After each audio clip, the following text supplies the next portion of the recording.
Hi സുഹൃത്തുക്കളെ, company board corporation assistant പരീക്ഷയ്ക്കായിട്ട് ഇപ്പോൾ apply ചെയ്യാൻ പറ്റുന്ന സമയമാണ്. അപ്പോൾ ഇത്തരം പരീക്ഷകൾ, അതായത് ഡിഗ്രി ലെവൽ പരീക്ഷകൾ കോൺസെൻട്രേറ്റ് ചെയ്യുന്ന വിദ്യാർത്ഥികളെ സംബന്ധിച്ച് ഏറ്റവും മികച്ച ഒരു ഓപ്പർച്യൂണിറ്റി തന്നെയാണ് ഈ പറഞ്ഞ കമ്പനി ബോർഡ് കോർപ്പറേഷൻ അസിസ്റ്റന്റ് എന്നുള്ളത്. നിങ്ങൾക്ക് PSC നിശ്ചിത യോഗ്യതയുള്ള ഉദ്യോഗാർത്ഥികൾക്ക്, ഏത് ഡിഗ്രിയുള്ള ഉദ്യോഗാർത്ഥികൾക്കും ഇപ്പോൾ അപ്ലൈ ചെയ്യാനുള്ള സമയമാണ്. അപ്ലൈ ചെയ്യാൻ മറക്കരുത്. അപ്പോൾ എന്ത് പഠിക്കണം എന്നുള്ളതാണ് നമ്മൾ മനസ്സിലാക്കേണ്ടത്. ആദ്യമായിട്ട് മനസ്സിലാക്കേണ്ടത്, ഇത് പ്രിലിംസ്, ഡിഗ്രി ലെവൽ പ്രിലിംസിനൊപ്പമാണ് ഇതിന്റെ പ്രിലിമിനറി എക്സാമിനേഷൻ നടക്കുന്നത്. അപ്പോൾ പ്രിലിമിനറിയുടെ സിലബസ് എന്താണെന്നുള്ളത് മനസ്സിലാക്കി അതനുസരിച്ച് വേണം നമ്മുടെ പ്രിപ്പറേഷൻ മുന്നോട്ട് കൊണ്ടുപോകാനായിട്ട്. അപ്പോൾ എന്താണ് സിലബസ്? ഇത് തൊട്ട് മുന്നേ നടന്ന ഡിഗ്രി ലെവൽ കോമൺ പ്രിലിമിനറി എക്സാമിനേഷന്റെ സിലബസ് തന്നെയാണ്. ലേറ്റസ്റ്റ് ആയിട്ടുള്ള സിലബസ് ആണ്. ഇതിൽ ഒരു മാറ്റവും നമ്മൾ പ്രതീക്ഷിക്കേണ്ടത് ഇത് തന്നെയാണ് ഡിഗ്രി ലെവൽ പ്രിലിമിനറി എക്സാമിന്റെ സിലബസ് ആയിട്ട് വരിക. അപ്പോൾ എന്താണ് ഇതിൽ പഠിക്കേണ്ട കാര്യങ്ങളെന്ന് നോക്കിയാൽ, ജനറൽ നോളജ് GK ആണ് പാർട്ട് 1 ആയിട്ട് കൊടുത്തിരിക്കുന്നത്. അതിൽ തന്നെ history, geography, economics, civics, Indian constitution, arts, അതുപോലെ കമ്പ്യൂട്ടർ സയൻസ് ആൻഡ് ടെക്നോളജി, അത്രയും സബ്ജക്റ്റുകളുണ്ട്. അപ്പോൾ ഹിസ്റ്ററിക്ക് 10 മാർക്ക്, അതിൽ കേരള ഹിസ്റ്ററി, ഇന്ത്യൻ ഹിസ്റ്ററി ഒക്കെ വരും. ഡീറ്റെയിൽഡ് സിലബസ് നമുക്ക് പറയാം. ജോഗ്രഫി, വേൾഡ് ജോഗ്രഫി ഉൾപ്പെടെയുണ്ട്, 5 മാർക്കുണ്ട്. എക്കണോമിക്സിന് 5 മാർക്ക്, സിവിക്സിന് 5 മാർക്ക്, ഇന്ത്യൻ കോൺസ്റ്റിറ്റ്യൂഷന് 5 mark, arts, literature, culture, sports എല്ലാം കൂടെ ചേർത്ത് 10 ചോദ്യങ്ങൾ വരും. ബേസിക്സ് ഓഫ് കമ്പ്യൂട്ടർ 5 മാർക്കാണ് ഇതിന് വരിക. അപ്പോൾ ടോട്ടൽ നോക്കുകയാണെങ്കിൽ 45ഓളം മാർക്ക്, ഏതാണ്ട് പകുതിയോളം മാർക്ക് ഈ പറഞ്ഞ GK എന്ന് പറഞ്ഞ ആ ഒരു സെക്ഷനിൽ നിന്ന് മാത്രമായിട്ടുണ്ട്. പക്ഷെ അതിൽ തന്നെ ഡിവൈഡ് ചെയ്ത് വേണം നമ്മൾ പഠിക്കാനായിട്ട്. ഇപ്പോൾ ജോഗ്രഫി പഠിക്കാനായിട്ട് നമ്മൾ ഒരുപാട് സമയം കളഞ്ഞു കഴിഞ്ഞാൽ ശരിക്കും ജോഗ്രഫിക്ക് എത്ര മാർക്കേ ഉള്ളൂ? 5 മാർക്കേ ഉള്ളൂ അല്ലേ? അപ്പോൾ ഒരുപാട് സമയം അതിനുവേണ്ടി മെനക്കെടുത്തരുത്. അതേപോലെ സിവിക്സ്, കോൺസ്റ്റിറ്റ്യൂഷൻ രണ്ടും കൂടെ ചേർത്ത് 10 മാർക്ക്, ഹിസ്റ്ററിക്ക് 10 മാർക്ക്. അപ്പോൾ അത് ആലോചിക്കുക. അടുത്ത പാർട്ട് എന്ന് പറഞ്ഞാൽ simple arithmetic, mental ability and reasoning, അതായത് ക്വാണ്ടിറ്റേറ്റീവ് ആപ്റ്റിറ്റ്യൂഡ്, റീസണിങ് ചോദ്യങ്ങളാണ്. അത് 20 മാർക്കിന് ചോദിക്കുന്നുണ്ടെന്നുള്ള കാര്യം മനസ്സിലാക്കുക. അപ്പോൾ അത് വളരെ ഇമ്പോർട്ടന്റ് ആണ്. 20 മാർക്കിന് ക്വാണ്ടിറ്റേറ്റീവ് ആപ്റ്റിറ്റ്യൂഡും റീസണിങ്ങും ചോദിക്കുന്നുണ്ട്. ജനറൽ ഇംഗ്ലീഷ് അതും 20 മാർക്കിനുണ്ട്. റീജിയണൽ ലാംഗ്വേജ്, നമ്മളെ സംബന്ധിച്ച് മലയാളമാണ് റീജിയണൽ ലാംഗ്വേജ്, 10 മാർക്ക് അതിനുണ്ട്. അപ്പോൾ അത് മൂന്നൂടെ ചേർത്ത് ഏതാണ്ട് 50 മാർക്ക് ആ ഭാഗത്ത് നിന്ന് വരുന്നുണ്ട്. GKക്ക് 50 മാർക്ക് വരുന്നുണ്ട്. അപ്പോൾ ടോട്ടല് 100 മാർക്കിന്റെ പരീക്ഷ. ഇനി ഇത് നമ്മൾ ഡീറ്റെയിൽഡ് ആയിട്ട് നോക്കുകയാണെങ്കിൽ, സിലബസ് നോക്കുകയാണെങ്കിൽ, ഹിസ്റ്ററി 10 മാർക്കുണ്ട്. ഹിസ്റ്ററിയെ പലതായിട്ട് ഡിവൈഡ് ചെയ്തിട്ടുണ്ട്. ആദ്യം കേരള ഹിസ്റ്ററിയാണ്. കേരള ഹിസ്റ്ററിയിൽ യൂറോപ്യൻസിന്റെ അറൈവൽ മുതൽ 1956 ശേഷമുള്ള കേരളത്തിന്റെ പൊളിറ്റിക്കൽ ആൻഡ് സോഷ്യൽ ഹിസ്റ്ററി വരെയുള്ള കാര്യങ്ങൾ നമുക്ക് പഠിക്കാനുണ്ട്. 10 മാർക്ക് ആ ഒരു ഹിസ്റ്ററിക്ക് ടോട്ടൽ ഉള്ളതിൽ നമുക്കൊരു 4 ചോദ്യങ്ങൾ ഈ കേരള ഹിസ്റ്ററി നമുക്ക് പ്രതീക്ഷിക്കാം. അതിനുശേഷം ഇന്ത്യൻ ഹിസ്റ്ററി എവിടുന്നാണ്? മിഡീവൽ ഇന്ത്യ തൊട്ട് നമ്മൾ മുഗൾ കാലഘട്ടം തൊട്ടൊക്കെയുള്ള കാര്യങ്ങൾ പഠിക്കണം. പൊളിറ്റിക്കൽ ഹിസ്റ്ററി ആഫ്റ്റർ 1951 വരെയുള്ള കാര്യങ്ങൾ പഠിക്കണം. അപ്പോൾ അതിൽ നിന്നൊരു 3 ചോദ്യങ്ങൾ നമുക്ക് പ്രതീക്ഷിക്കാം. വേൾഡ് ഹിസ്റ്ററി ഉണ്ട്.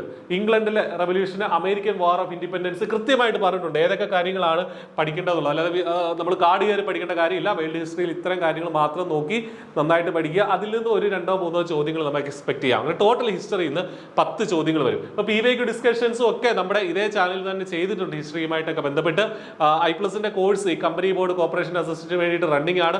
വളരെ ചെറിയ ഫീസിൽ I+ന്റെ കോഴ്സിൽ നിങ്ങൾക്ക് എൻറോൾ ചെയ്യാം. ഈ കാര്യങ്ങളൊക്കെ ഇൻക്ലൂഡ് ചെയ്ത് ഏറ്റവും വിദഗ്ധരായ അധ്യാപകർ നയിക്കുന്ന ക്ലാസ്സുകളും അതുപോലെ തന്നെ നോട്ട്സും PVQ ഡിസ്കഷൻസും ഒക്കെ നിങ്ങൾക്ക് അവൈലബിൾ ആണ്. അപ്പോൾ അതിൽ ജോയിൻ ചെയ്യാനായിട്ട് വീഡിയോ ഡിസ്ക്രിപ്ഷനിലുള്ള നമ്പറിൽ ഒന്ന് കോൺടാക്ട് ചെയ്യുക. ഇനി ജോഗ്രഫി എന്ന് പറഞ്ഞാൽ എന്താ പഠിക്കേണ്ടത്? ബേസിക്സ് ഓഫ് ജോഗ്രഫി നമ്മൾ നോക്കേണ്ടതായിട്ടുണ്ട്. എന്താണ് global warming, global issues, atmosphere, rocks, അങ്ങനെയുള്ള ബേസിക് ആയിട്ടുള്ള ജോഗ്രഫിയുടെ കാര്യങ്ങൾ. ഇന്ത്യൻ ജോഗ്രഫി പഠിക്കണം, കേരള ജോഗ്രഫി പഠിക്കണം. ഈ 3 എണ്ണത്തിലൂടെ 5 മാർക്കാണ് വരിക. ഇപ്പൊ ഇന്ത്യൻ ജോഗ്രഫിയിൽ നിന്ന് 2 മാർക്ക് വന്നേക്കും, കേരള ജോഗ്രഫിയിൽ നിന്ന് 1 അല്ലെങ്കിൽ 2 മാർക്ക് വന്നേക്കും. ഈ പറഞ്ഞ കോമൺ ആയിട്ട് എന്താണ് ജോഗ്രഫിയുടെ ബേസിക്സ് ആയിട്ട് കുറച്ച് ഗ്ലോബൽ വാർമിംഗ്, അതുപോലെ മാപ്പുകൾ, എർത്ത് സ്ട്രക്ചർ തുടങ്ങിയ കാര്യങ്ങളിൽ നിന്ന് 2 ചോദ്യങ്ങൾ വന്നേക്കും. അങ്ങനെയാണ് 5 മാർക്ക് വരിക. അടുത്ത കണ്ടന്റ് എന്ന് പറയുന്നതാണ് എക്കണോമിക്സിൽ കൃത്യമായിട്ട് പറഞ്ഞിട്ട് എന്താണ് പഠിക്കേണ്ടത് എന്നുള്ളത്. ഇന്ത്യൻ എക്കണോമിക്സ് ആണ് മെയിൻ ആയിട്ട് ഇതിനകത്ത് വരുന്നത്. ഇന്ത്യൻ എക്കണോമിക്സിൽ എന്താണ് national income, per capita income, NITI Aayog എന്താണ്, 5 ഇയർ പ്ലാൻസ് എന്താണ്, പബ്ലിക് റവന്യൂ എന്താണ്, ടാക്സ് റവന്യൂ എന്താണ് തുടങ്ങിയ കാര്യങ്ങളൊക്കെയാണ് എക്കണോമിക്സ്. 5 മാർക്ക് ആ ഭാഗത്തു നിന്നുണ്ട്. ദെൻ സിവിക്സിൽ നമ്മൾ ഈ പറഞ്ഞ പോലെ നമ്മുടെ കോൺസ്റ്റിറ്റ്യൂഷണൽ ഇൻസ്റ്റിറ്റ്യൂഷൻസിനെ കുറിച്ചാണ് പ്രധാനമായിട്ടുള്ളത്. പബ്ലിക് അഡ്മിനിസ്ട്രേഷൻ എന്താണ്, ബ്യൂറോക്രസി എന്താണ്, ലോകായുക്ത, ലോക്പാൽ, ഗവൺമെന്റ്, എക്സിക്യൂട്ടീവ്, അതുമായി ബന്ധപ്പെട്ട കുറെ കാര്യങ്ങൾ നമുക്ക് പഠിക്കാനുണ്ട്. അതിൽ 5 മാർക്ക്.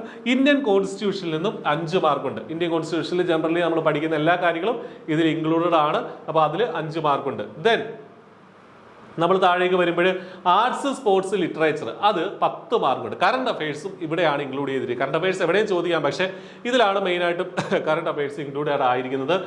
കലകളെ കുറിച്ച് നമുക്ക് പഠിക്കാനായിട്ടുണ്ട്. കേരളവുമായി ബന്ധപ്പെട്ടാണ് ഇത് വരുന്നത്. ദെൻ കായിക മേഖലയിൽ കേരളവുമായി ബന്ധപ്പെട്ട് കുറച്ച് കാര്യങ്ങളുണ്ട്.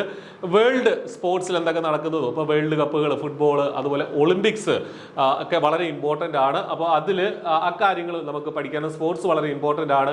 വിവിധ games, Asian games, Afro Asian games, Commonwealth games, SAF games, അതിൻ്റെ വേദികൾ, രാജ്യങ്ങൾ, വിജയികൾ ഒക്കെ നമുക്ക് നോക്കേണ്ടതായിട്ട്, പ്രത്യേകിച്ചും ഇന്ത്യൻ വിജയികൾ വളരെ കോൺസെൻട്രേറ്റ് ചെയ്ത് പഠിക്കേണ്ട ഒരു സംഗതിയാണ്. ദെൻ സാഹിത്യത്തിൽ കേരളത്തെ അടിസ്ഥാനമാക്കി സാഹിത്യ കൃതികൾ, മറ്റു കാര്യങ്ങളൊക്കെ നമുക്ക് പഠിക്കാനുണ്ട്.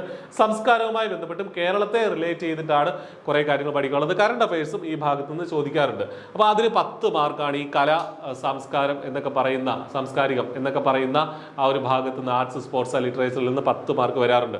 ദെൻ ബേസിക്സ് ഓഫ് കമ്പ്യൂട്ടർ അതിന് 5 മാർക്കുണ്ട്. Hardware, software, computer networks, simple ആണ്. Internet, cyber crimes, cyber law എന്നൊക്കെ പറഞ്ഞ് എല്ലാം കൂടെ ചേർത്ത് 5 മാർക്കാണ് ഉള്ളതെന്നുള്ള കാര്യം പ്രത്യേകം ശ്രദ്ധിക്കുക.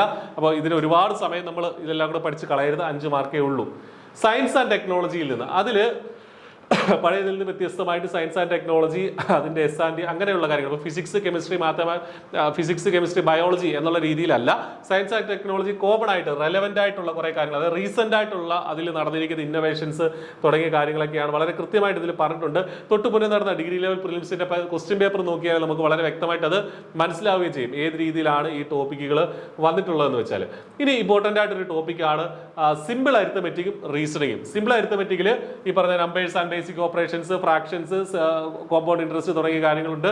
ദെൻ റീസണിങ് അല്ലെങ്കിൽ മെന്റൽ എബിലിറ്റിയിൽ നിന്നും സീരീസ്, ഈ പറഞ്ഞ അനാലജി തുടങ്ങിയ ഓഡ് മാൻ ഔട്ട്, കോഡിങ് തുടങ്ങിയ കാര്യങ്ങളൊക്കെ അവിടുന്ന് വരുന്നുണ്ട്. അപ്പോൾ അത് വളരെ ഇമ്പോർട്ടൻ്റ് ആണ്. 20 മാർക്കാണ് ആ ഒരു മാത്തമാറ്റിക്കൽ പോർഷനിൽ നിന്ന് 20 മാർക്കാണ് ഉള്ളത്. അപ്പോൾ അത് ഷോർട്ട് കട്ടുകളൊക്കെ ചെയ്ത് നിങ്ങൾ കൃത്യമായിട്ട് സമയം കൊടുത്ത് പഠിക്കേണ്ട സംഗതിയാണ്. ഓരോ ടോപ്പിക്കും എടുത്ത് പറഞ്ഞിട്ട് ആ ഓരോ ടോപ്പിക്കും അതിലെ കുറച്ച് ചോദ്യങ്ങൾ ഒരു മീഡിയം ലെവൽ വരെയെങ്കിലുമുള്ള, ഒരുപാട് അഡ്വാൻസ്ഡ് ലെവലിലേക്ക് പോയില്ലെങ്കിലും ഒരു മീഡിയം ലെവൽ വരെയെങ്കിലുമുള്ള ചോദ്യങ്ങൾ നമ്മൾ ചെയ്ത് പരിശീലിക്കേണ്ടതായിട്ടുണ്ട്. അത് പരിശീലിച്ച് മാത്രമേ ആക്യുറസിയും സ്പീഡും നമുക്ക് ഇൻക്രീസ് ചെയ്യാനായിട്ട് പറ്റുള്ളൂ. അവസാനമായിട്ട് ജനറൽ ഇംഗ്ലീഷിൽ 20 മാർക്കുണ്ട്. അതിലെ ഗ്രാമറിന് 10 മാർക്കും വൊക്കാബുലറിക്ക് 10 മാർക്കുമാണുള്ളത്. അതും വളരെ നമുക്ക് മാർക്ക് നേടിത്തരുന്ന ഒരു മേഖലയാണ് ഈ പറഞ്ഞ ജനറൽ ഇംഗ്ലീഷ് എന്നുള്ളത്. അപ്പോൾ ഈ GK പോലെയോ ഒക്കെ ഒന്നും അല്ല ഈ പറഞ്ഞ ഇംഗ്ലീഷും മാത്തമാറ്റിക്സ് എന്ന് പറഞ്ഞാൽ.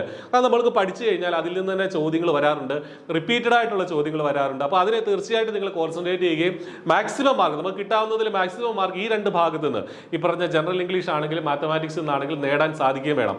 GK എന്നൊക്കെ പറഞ്ഞ കടൽ പോലെ കിടക്കാണ്, എവിടുന്ന് വേണമെങ്കിലും ചോദ്യങ്ങൾ വരാം. ഇതങ്ങനെയല്ല. ഇംഗ്ലീഷും മാത്സ് നമുക്ക് പഠിച്ചാൽ നമുക്ക് ഫുൾ മാർക്ക് വേണമെങ്കിൽ നേടാൻ സാധിക്കുന്ന ഒരു മേഖലയാണ്. 2 മേഖലകളാണ് ഇംഗ്ലീഷും മാത്തമാറ്റിക്സും. മലയാളവും അതുപോലെ തന്നെയാണ്. മലയാളം ഈ പറഞ്ഞ 10 മാർക്കുണ്ട്. അത് ഏതൊക്കെയാണ്? പദശുദ്ധി, വാക്യശുദ്ധി, പരിഭാഷ, ഒറ്റപ്പദം, പര്യായം എന്നൊക്കെ പറഞ്ഞ് വളരെ കൃത്യമായിട്ട് പറഞ്ഞിട്ടുണ്ട് ഏതൊക്കെ കാര്യങ്ങൾ പഠിക്കണമെന്നുള്ളത് ഈ സിലബസിൽ കൊടുത്തിട്ടുണ്ട്. അപ്പോൾ ഇതുമായി ബന്ധപ്പെട്ട കാര്യങ്ങൾ, കൂടുതൽ ക്വസ്റ്റ്യൻ ഡിസ്കഷൻസും ഒക്കെ നമ്മുടെ ഇതേ ചാനലിൽ വരുന്നതാണ്.